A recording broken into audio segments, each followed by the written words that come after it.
Hello दोस्तों, वीएनवी classes में आपका स्वागत है। आप लोग ठीक होंगे। हम लोग उस दिन पढ़े थे कि इतिहास लिखने में किन किन चीज़ों की ज़रूरत पड़ती है। तो हम लोग साहित्य के बारे में पढ़े, विदेशी विवरण के बारे में पढ़े और हम लोग अभिलेखीय साक्ष्य के बारे में हम लोग बढ़िया से चर्चा किए थे। अब वास्तविक रूप से इतिहास की जो शुरुआत होती है आज से हम लोग करने वाले हैं। तो दरअसल बहुत सारे इतिहासकारों ने इतिहासकारों को बहुत अलग अलग पार्टों में डिवाइड किया, लेकिन जो सर्वमान्य है वो पार्ट है उस जो 3 पार्ट में डिवाइड किया गया। पहला है प्रागैतिहासिक काल, दूसरा है आदि ऐतिहासिक काल और तीसरा है ऐतिहासिक काल। प्रागैतिहासिक काल को पाषाण काल भी कहा गया और पाषाण इस प्रागैतिहासिक काल को 3 पार्ट में डिवाइड किया गया। पूरा पाषाण काल, मध्य पाषाण काल और नवपाषाण काल। अभी मैं लिखवा दूंगा, आप लोग ध्यान से पहले सुन लीजिए। पूरा पाषाण काल का जो टाइम था वो 25 लाख से लेके 12,000 के बीच में था। उसके बाद मध्य पाषाण काल का जो टाइम रहा वो रहा 12,000 से लेके 7,000 के बीच के समय को, ईसा पूर्व की बात मैं कर रहा हूँ, इसके बीच में। उसके बाद फिर नवपाषाण काल का जो टाइम आया 7,000 से लेके लगभग 3,000, एग्जैक्ट डेट नहीं मिलेगा कब तक रहा, लगभग 3,000 ईसा पूर्व के बीच में इसका काल रहा। तो हम लोग इतिहास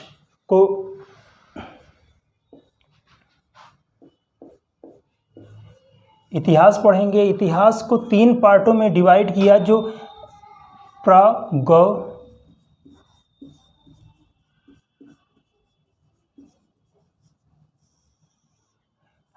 काल, आद्य ऐतिहासिक काल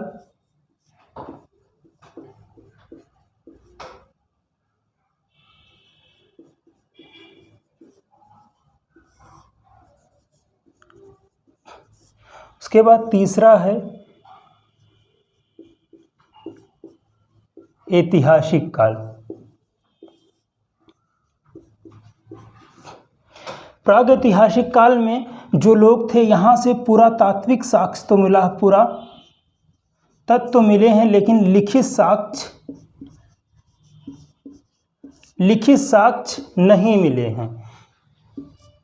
यहाँ से पुरातात्विक साक्ष्य भी मिले हैं और लिखित साक्ष्य भी मिले हैं। हालांकि अभी लिखित साक्ष्य पढ़ा नहीं जा सका है और यहाँ से पुरातात्विक साक्ष्य और लिखित साक्ष्य दोनों मिले हैं और लिखित साक्ष्य को पढ़ा भी जा चुका है, इसको पढ़ा नहीं जा सका है अभी तक।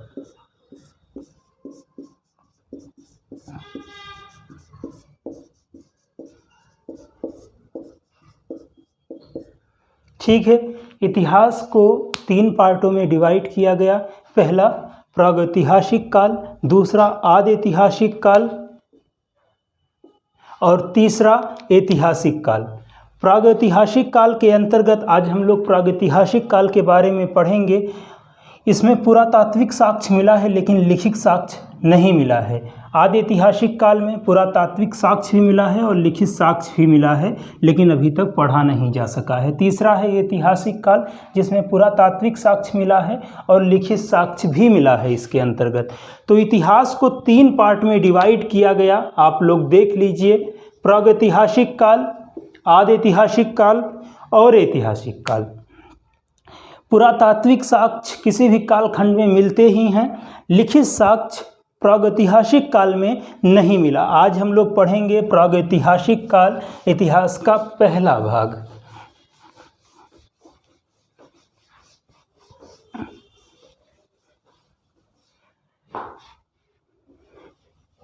प्रागैतिहासिक काल को भी 3 भागों में बांटा गया, पूरा पाषाण काल, मध्य पाषाण काल और नवपाषाण काल। पूरा पाषाण काल का जो टाइम था वो 25 लाख से लेके 12,000 के बीच में था और इनमें जो साक्ष्य मिले हैं, यहाँ पर पहले हम लोग मेंशन कर लेते हैं चीज़ों का। पहला इसका क्या है, पूरा पाषाण काल। पूरा पाषाण काल का जो टाइम था 25 लाख से लेके 12,000 के बीच में। ठीक है, इसके अंतर्गत क्या क्या चीज़ें मिली, किस प्रकार से मानव यहाँ पर रहता था, इन सब के बारे में हम लोग जानेंगे। इस काल में मानव आखेट करता था, यानी कि मानव शिकारी था, वो जानवरों को मार के खाता था, यानी कि मानव आदिम था। इसके साक्ष्य मिले हैं भीमबेटका से।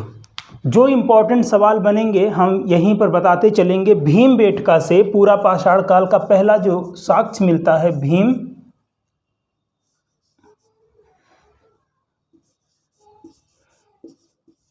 भीमबेटका, कहीं कहीं इसको भीमबैठका भी बोलते हैं, नर्मदा घाटी के तट पर मिला। और यहाँ पर ऐसे चित्र उस समय के मानवों ने उकेरे थे यहाँ भीमबेटका के पत्थरों पर, कि जिससे ये पता चलता है कि इस समय का मानव शिकारी था। ये भीमबेटका कहाँ पर है? एमपी में है। सवाल पूछा है पीसीएस में, नर्मदा नदी के तट पर। ठीक है, भीमबेटका एमपी में है, नर्मदा नदी के तट पर है। और यहाँ से लगभग इस प्रकार से चित्र मिले हैं, जैसे एक पशु बना दिया है,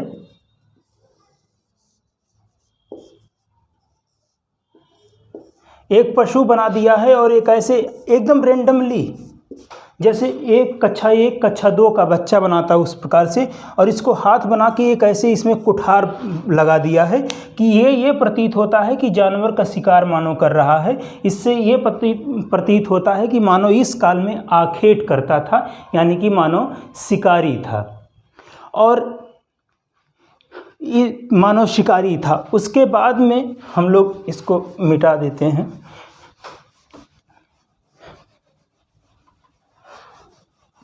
भीमबेटका के बारे में हमने पढ़ा, इसमें ज़्यादा कुछ नहीं मिलता है। पूरा पाषाण काल, 1 मिनट,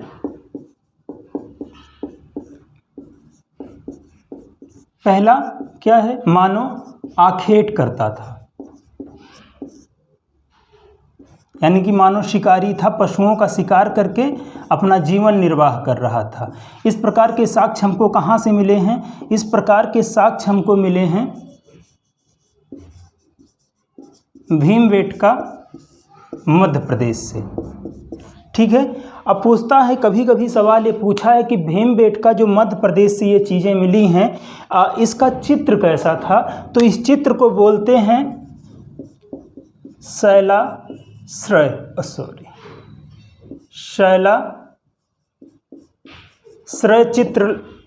चित्रांकन इसको बोलते हैं। भीमबेटका से ये सवाल पूछा। दूसरा पूछा है कि पहलगाम एक जगह है, पहलगांव भी बोलते हैं, पहलगाम भी बोलते हैं। यहाँ से कुल्हाड़ी के औजारों के साक्ष्य मिले हैं, कुल्हाड़ी के औजार के साक्ष्य मिले हैं। तीसरा पॉइंट इसमें है, मानो पहला आखेट शिकारी था, इसके साक्ष्य भीमबेटका एमपी से मिले हैं, शैलाश्रय से। कभी कभी पूछेगा भीमबेटका किस काल का है? तो पूरा पाषाण काल का है। पहलगाम से कुल्हाड़ी के साक्ष्य मिले हैं। मानव जो था उस समय का, मानव पत्थर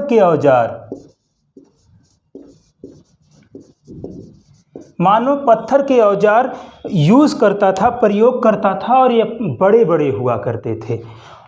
और तीसरा, मानव कृषि करना तो नहीं जानता था। यहाँ पे मानव पत्थर के औजारों का, पहलगाम से कुल्हाड़ी के साक्ष्य मिले हैं। आखेट शिकारी, मानव शिकारी इस काल में था। भीमबेटका से शैलाश्रय चित्र मिले हैं। उसके बाद बेलन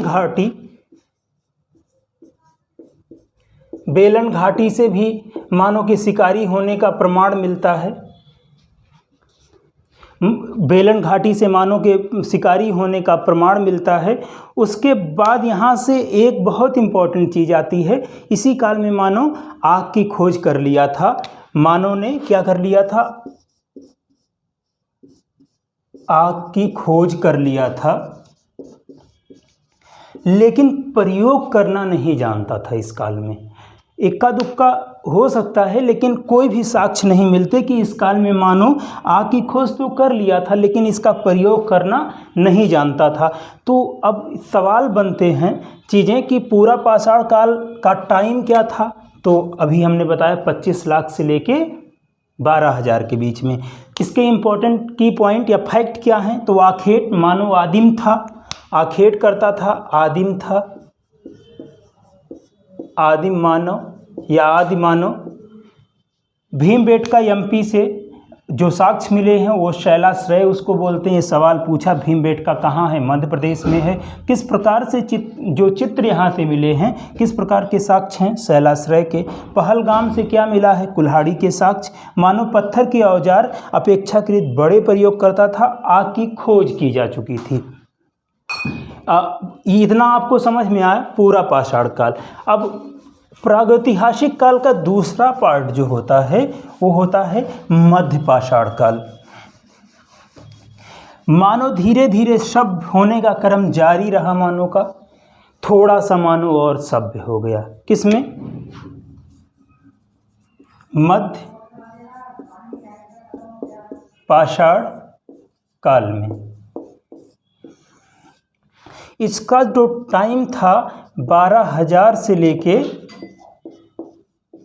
7,000 के बीच में ये टाइम रहा मध्य पाषाण काल में। इस काल में मानव की क्या उपलब्धि रही तो उसके बारे में हम लोग चर्चा करते हैं। मानव की पहली उपलब्धि रही कि पशुपालन मानव करने लगा। इसमें मानव इसमें पशुपालन करने लगा और आदमगढ़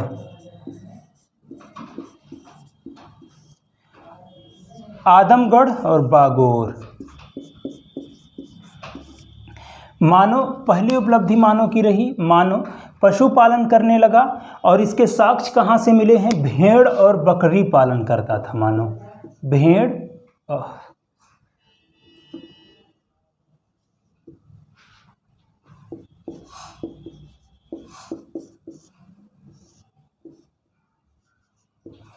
भेड़ और बकरी पालन मानव करता था। यहाँ से पशुपालन के साक्ष्य मिले हैं आदमगढ़ से। आदमगढ़ कहाँ पर है, मध्य प्रदेश में है।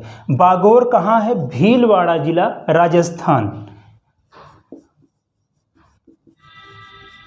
इन दोनों साक्ष्यों से मानव, लेकिन जितने बड़े पैमाने पर आदमगढ़ से पशुपालन के साक्ष्य मिले हैं बागोर से उतना नहीं मिला है। हालांकि दोनों जगह पशुपालन के साक्ष्य मिलते थे, यानी कि मानव अब शिकार के साथ साथ पशुपालन भी करने लगा।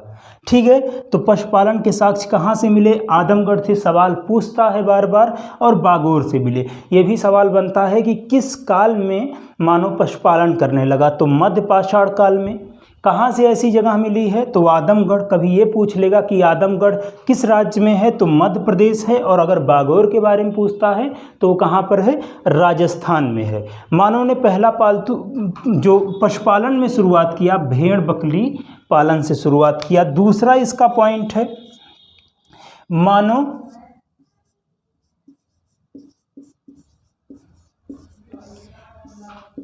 मानव अंत्येष्टि करने लगा, मतलब अपने शवों को दफनाने लगा। ठीक है, तो क्या करने लगा, यानी कि यहाँ से समाधि के साक्ष्य मिले हैं।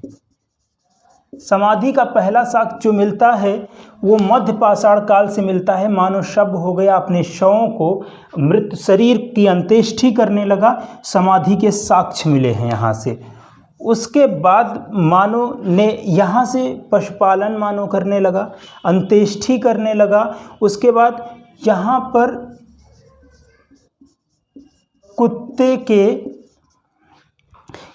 कुत्ते के पैरों के निशान भी मिले हैं।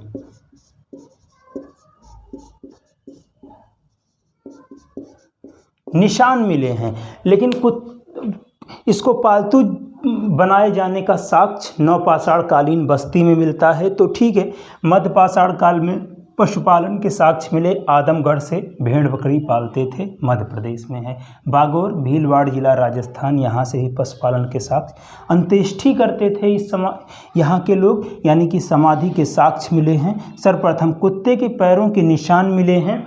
उसके बाद मानो यहाँ पर इस ये मानव भी मूलतः शिकार पर ही जीवन था, लेकिन ये पशुपालन करने लगा था। पशुपालन के साक्ष्य आपको पता है यहाँ से मिले हैं। उसके बाद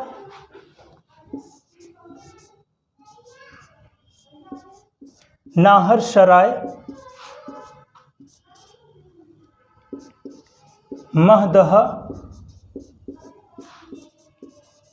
दमदमा, इन जगहों से भी हड्डी के अवशेष मिले हैं। हड्डी के अवशेष मिलने के कारण और यहाँ पर पशुपालन के एदा कहीं कहीं पशुपालन के साक्ष्य मिले हैं। तो यहाँ पर क्या मिले हैं? अस्थिर पंजर। ठीक है, ये तीनों जगह उत्तर प्रदेश में है, सराय, नाहर, महदहा, दमदमा। अस्थिर पंजर के साक्ष्य मिले हैं। और इसी काल में अपेक्षाकृत इसको माइक्रोलिथ काल भी कहा जाता है, क्योंकि इस काल में मानव पूरा पाषाण काल से छोटे पत्थरों के औजार प्रयोग करने लगा था। ठीक है, पूरा पाषाण काल समझ में आया। मध्य पाषाण काल है 12,000 से लेकर 7,000 के समय में। पशुपालन के साक्ष्य मिले हैं। सबसे इम्पोर्टेंट आदमगढ़ एमपी, भेड़ बकरी पालन करते थे। बागोर से भी इसी प्रकार के साक्ष्य मिले। अंत्येष्टि करते थे, यानी कि अपने शवों को दफनाते थे। समाधि मिली है। कुत्ते के पैरों के निशान भी मिले हैं, लेकिन कुत्ते को पालतू बनाए जाने का साक्ष्य मिलता है आपका नवपाषाण काल में। नाहर सराय, महदहा, दमदमा, अस्थिर पंजर के साक्ष्य मिले हैं। और ये तीनों स्थान यूपी में हैं। ठीक है, माइक्रोलिथ का मतलब हो गया अपेक्षाकृत ये मध्य पाषाण के लोग पूरा पाषाण काल के लोगों से छोटे हथियारों का प्रयोग करते थे। ठीक है, अब तीसरा पार्ट आ जाता है इसका नवपाषाण काल। नवपाषाण काल में मानव और सभ्य हो जाता है। मानव कृषि करने लगता है। हालांकि शिकार के साक्ष्य तो मिलते ही हैं, लेकिन मानव इस काल में कृषि करने लगता है। ठीक है,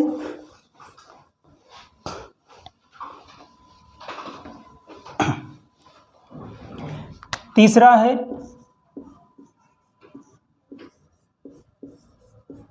नवपाषाण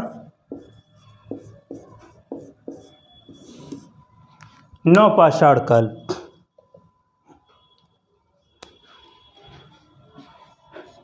नवपाषाण काल, इसका टाइम है 7,000 से लेकर लगभग 3,000 के आसपास। कहीं कहीं 3500 है, कहीं कहीं 4,000 है, कहीं कहीं 2500 है, ये वाला। ठीक, तो नवपाषाण काल में मानो देखिए, हम लोग अंत्येष्टि शुरू कहाँ से की? हाँ सॉरी, यहाँ से करते हैं। मानो इस काल में पशुपालन, कृषि और शिकार तीनों करता था। सबसे बड़ी बात है कि मानो के कृषि के साक्ष्य मिलने शुरू हो जाते हैं। पहला मेहरगढ़,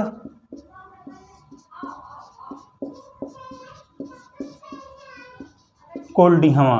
ठीक है, देखिए नवपाषाण काल में पशुपालन भी होता है, शिकार भी होता है, उतना अच्छे से नहीं होता है, और कृषि के साक्ष्य भी मिलने शुरू हो जाते हैं। मेहरगढ़ पाकिस्तान में है, यहाँ से जौ और गेहूं के साक्ष्य मिलते हैं। कोल्डिहवा से भी कृषि के साक्ष्य मिलते हैं इसी प्रकार से। तो मेहरगढ़ ऐसा पाकिस्तान का है, अगर ऐसे पूछता है भारतीय उपमहाद्वीप में सर्वप्रथम किस स्थान पर कृषि के साक्ष्य मिले हैं, तो वो कौन सा जगह है? मेहरगढ़। जौ और गेहूं के साक्ष्य मिले हैं, और मानव के द्वारा प्रथम जो फसल अन्न का प्रयोग किया गया था वो जौ था। उसको आप वैदिक युग में पढ़ेंगे तो उसको यौ बोलते थे, और दही में मिला के और यौ के सत्तू को मिला के अगर खाते थे तो उसको करम नामक एक बढ़िया व्यंजन बनाते थे आर्य लोग। इसको छोड़िए यहाँ पर। तो जौ और गेहूं कृषि का प्रथम साक्ष्य कहाँ पर मिला? नवपाषाण काल में। पहला स्थान कहाँ है? मेहरगढ़, पाकिस्तान में है ये, पाकिस्तान। दूसरा कोल्डिहवा, ये कहाँ पर है? भारत में है। पशुपालन के साक्ष्य आपको मिल चुके थे मध्य पाषाण काल में, शिकार आपको पूरा पाषाण काल में, और कृषि के साक्ष्य मिलते हैं नव पाषाण काल में। आगे जरा सा बढ़ते हैं तो हम लोग पाते हैं कि बुर्ज़होम, यहाँ पर भी बुर्ज़होम कहाँ पर है? कश्मीर में है। ठीक है, बुर्ज़होम ऐसा स्थान था जहाँ पहली बार ये पता चला कि मानव जहाँ पर दफनाया उसकी समाधि थी, उसके साथ कुत्ते के अवशेष यानी कि हड्डियों के साक्ष्य मिले हैं। हड्डियों के साक्ष्य मिलने के नाते इतिहासकारों ने ये कहा कि सर्वप्रथम बार मानव ने कुत्ता पालन शुरू किया, मतलब कुत्ते को पालतू बनाना, कुत्ते को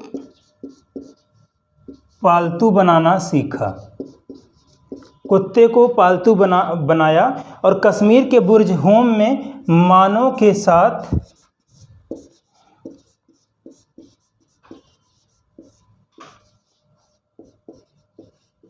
कुत्ते के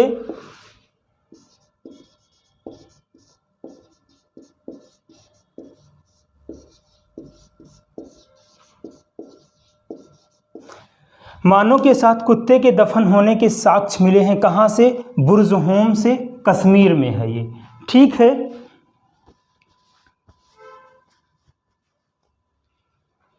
और यहाँ महदहा से भी पशुपालन के साक्ष्य मिले हैं, कृषि के साक्ष्य मिले हैं। ठीक है,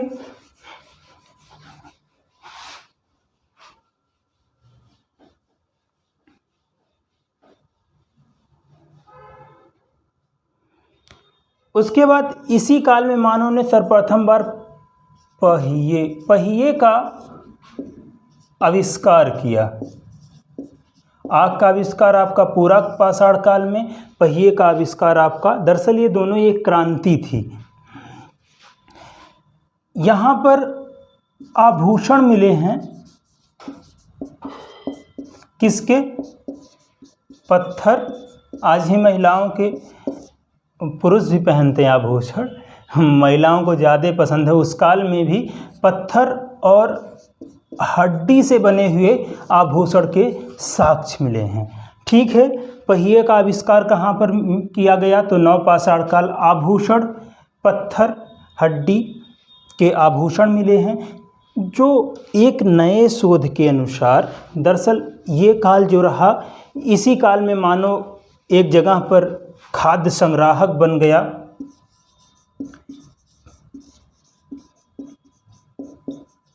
खाद्य संग्राहक बन गया। मानव मृदभांड बनाना भी सीख गया।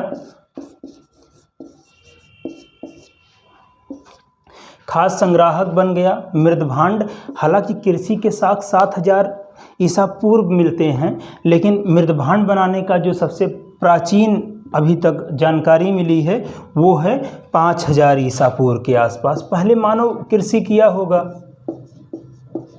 तो कुछ दिन खाया होगा और बारिश होने के कारण अनाज सड़ गए होंगे, तो उसके दिमाग में आया होगा कि यार क्या ऐसा किया जाए कि इसको सुरक्षित रखा जा सके। तो उसने पहले अपने रहने के लिए जब कृषि शुरू किया, तो हालांकि पशुपालन के बाद ही मानो एक तरीके से अधिवास मतलब घर बना के रहने लगा होगा, लेकिन जो साक्ष्य मिले हैं अधिवास के मेनली वो यहाँ से मिले हैं। मानो एक जगह पर घर बनाकर, घास फूस की घर बनाकर रहने लगा।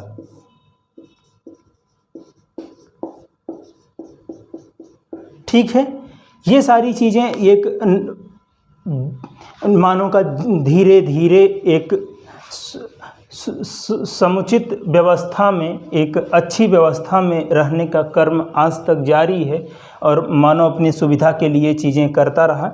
इसमें जो सबसे बढ़िया चीज़ है और अभी नई खोज के अनुसार कि पहला अगर कृषि के साक्ष्य की बात हम लोग करते हैं तो दिमाग में क्या आता है? पहला आता है भैया मेहरगढ़। मेहरगढ़ पाक। पाक का मतलब होता है पवित्र, लेकिन पाकिस्तान को आप लोग जानते हैं कितना पवित्र है। जाने दीजिए मेहरगढ़ दूसरा आपका कोल्डिहमा, इसका 7000 ईसा पूर्व। अगर देखिए ये दोनों ऑप्शन में रहते हैं तो हम लोग मेहरगढ़ को ही मारेंगे, क्योंकि और इसका टाइम पीरियड रहा 6500 ईसा पूर्व। लेकिन इसी में तीसरा एक पॉइंट आया, लहुरा देव। लहुरा देव आया। लहुरा देव संत कबीर नगर जिला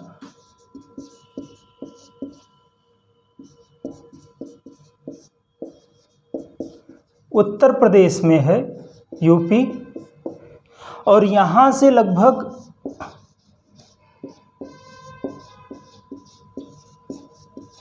9000 से 8000 ईसा पूर्व यहाँ से लहुरा देव एक ऐसा जगह है, संत कबीर नगर जिले में पड़ा, उत्तर प्रदेश में है। 9000 से लेके 8000 ईसा पूर्व यहाँ पे चावल के भूसी के साक्ष्य मिले हैं, यानी कि कृषि का पहला जो साक्ष्य मिला वो लहुरा देव का माना जाएगा। लेकिन अगर लहुरा देव ऑप्शन में नहीं है तो मेहरगढ़ मारेंगे, अगर मेहरगढ़ और लहुरा देव नहीं है तो कोल्डिहमा मारेंगे। ठीक है, इसका समय पीरियड ये रहा। उसके बाद ये पार्ट ख़त्म हुआ। थोड़े से हम लोग क्वेश्चन देख लेते हैं, रुक जाइए, थोड़े से हम लोग क्वेश्चन देख लेते हैं।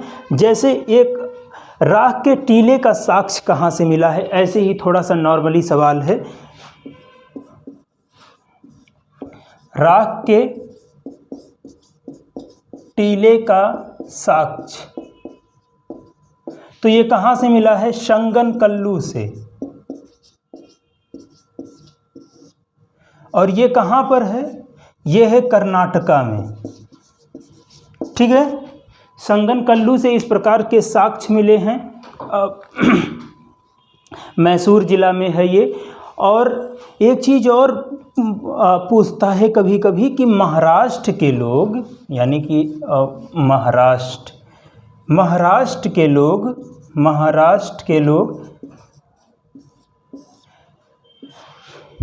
100 को किस प्रकार दफनाते थे।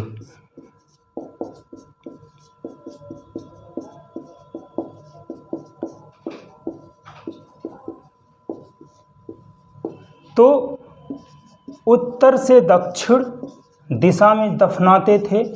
और महाराष्ट्र की जो संस्कृति थी उसको क्या बोलते थे, जोरवे संस्कृति।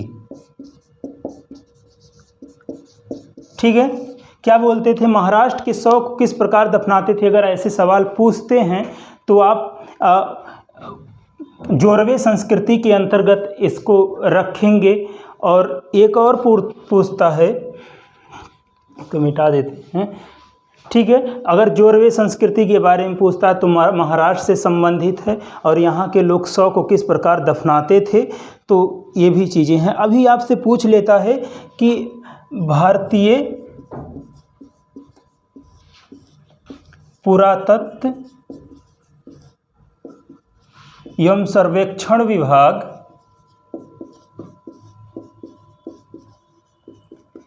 किस मंत्रालय के अधीन है, तो ये है संस्कृति मंत्रालय। किस मंत्रालय, संस्कृति मंत्रालय। किस मंत्रालय के अधीन है, भारतीय पुरातत्व एवं सर्वेक्षण विभाग किस मंत्रालय के अधीन है, संस्कृति मंत्रालय। ये कहाँ पर है, भारत में, और इसका भारत भोपाल में है।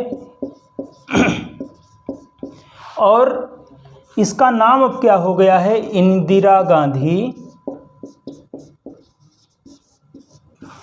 गांधी भारतीय पुरातत्व एवं सर्वेक्षण विभाग। ये गठित हुआ था लॉर्ड कर्जन के काल में। ठीक है, लेकिन इसके जो, हालांकि ये पहले चला था, सही रूप से सरकारी रूप से इसको गठित किया गया लॉर्ड कर्जन के काल में। लॉर्ड कर्जन का जो टाइम पीरियड था 1899 से लेके 1905 के बीच में था, हालांकि वो बात की विषय है। इसके पहले महानिदेशक कौन थे, तो अलेक्जेंडर कनिंघम पहले महानिदेशक। पहले से ये कार्य कर रहा था, लेकिन गठित करने का जो मेन कार्य हुआ सरकारी रूप से इसको व्यवस्थित करने का, लॉर्ड कर्जन के काल में हुआ। हालांकि इसके पहले महानिदेशक गठन होने से पहले ही महानिदेशक अलेक्जेंडर कनिंघम।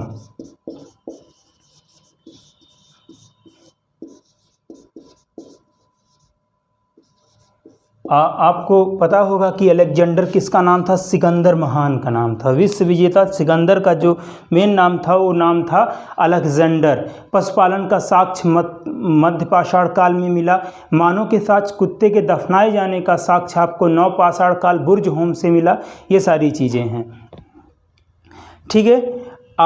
आप लोग के लिए एक सवाल है, कोपनहेगन संग्रहालय के बारे में बताइए। बता ही देता हूँ। कोपनहेगन संग्रहालय कहाँ पर है? कोपनहेगन है। कोपनहेगन कहाँ पर है? डेनमार्क में है। और स्थापना किसने इसका? क्रिश्चियन थॉमसन ने इसकी स्थापना की थी। कौन? क्रिश्चियन थॉमसन ने इसकी स्थापना की थी, ठीक है। आज का क्लास यहीं पर बंद करते हैं। अगले दिन हम आपको पढ़ाएंगे आदि ऐतिहासिक काल, ठीक है।